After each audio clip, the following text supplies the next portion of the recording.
देवळी पुलगाव विधानसभा क्षेत्र 45 एकंदरीत भाजप व काँग्रेस या दोन पक्षांमध्ये अतितटीची लढत बघायला मिळत आहे। देवळी विधानसभा 45 क्षेत्राचा विकास तर झाला नाही म्हणून बीजेपीचे राजेश बकाने हे 5 ते 10 वर्षांनी निवडून येतील। दुसरीकडे सामान्य लोक म्हणतात की महाविकास आघाडीची सत्ता बसली पाहिजे। एकंदरीत दोन पक्षात अटीतटीची लढत दिसत आहे। कोणते पक्ष निवडून येतील याचं काही सांगता येत नाही, कारण काही भाजपचे कार्यकर्ते हे काँग्रेसच्या रॅलीमध्ये दिसले तर काही कार्यकर्ता भाजपच्या रॅलीत दिसले। त्या कारणाने काही सांगता येत नाही, पण दोन पक्षातच लढत दिसून येत आहे। असं चित्र दिसून राहिलेलं आहे। महाविकास आघाडी आणि महायुतीमध्येच लढत दिसून राहिलेली आहे। एकंदरीत दिसून येत आहे की लोकांची पहिली पसंती हे गेल्या 25 वर्षापासून रणजित कांबळे काँग्रेसचे आमदार जे आहे त्यांच्याकडे पहिली पसंती दिसून राहिलेली आहे।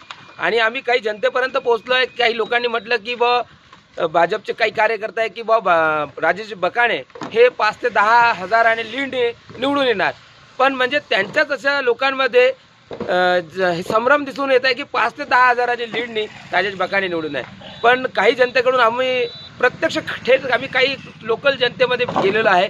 त्या जनतेने म्हटलं की आम्ही फर्स्ट प्रिफरन्स हे रणजित कांबळे म्हणजे काँग्रेसचे उमेदवार पंजा हेच निवडून येणार आहे, हे चित्र दिसून आलेलं आहे। महाराष्ट्र टीव्ही 24 साठी संतोष देशमुख, कॅमेरामॅन धनंजय कोचे सोबत, वर्धा।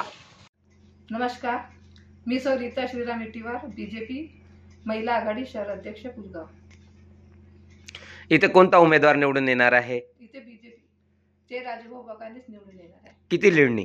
10 ते 10,000 प्लसनी येणार आहे। 10,000 प्लसनी? हो। वरती म्हणजे मला एक सांगा, कोणाची सरकार बसली पाहिजे तुमचं असं म्हणणं आहे? महाराष्ट्र बीजेपीची, महायुतीची, आणि तीच बसणार। का बरं? आणि किती लीडनी? काम को देखते हो। किती लीडनी येणार? लीड नहीं बोल सकते, पर जो मत प्रति जो लोगों ने किया वो हिसाब से हमको लग रहा। लोगों ने क्या किया? वोटिंग किसको? रंजीत कांबळे। दोनों कुछ भी हो सकता है, एक अपन कंफर्म नहीं बोल सकते अभी। पर यहाँ पे कौन निकलेगा देवली विधानसभा क्षेत्र में? अभी तो कांबळे ही लग रहा। नीलिमा नरेश पळसकर, विधानसभा प्रमुख। मला एक सांगा, मला काय सांगणार तुम्ही? हे महायुतीच येणार इथे आणि जास्तीत जास्त लीड येईल। कोण येणार? राजेभाऊ बकानेच येईल, कारण का त्यांचं काम दमदार आहे आणि लोक त्यांच्यापर्यंत जाऊन पोहोचतात आणि त्यांचा कामाचा जो पद्धत आहे ते लोकांपर्यंत पोहोचलेली आहे, म्हणून ते राजेभाऊच येणार। किती लीड नेईन? जवळपास नाही म्हणता 5-10 हजार, 10 हजाराच्या जवळपास येईल ते। Santosh Deshmukh, the sting operation news, Wardha. The sting operation news, सत्याचे दुसरे नाव, अन्यायावर लेखणीचा घाव।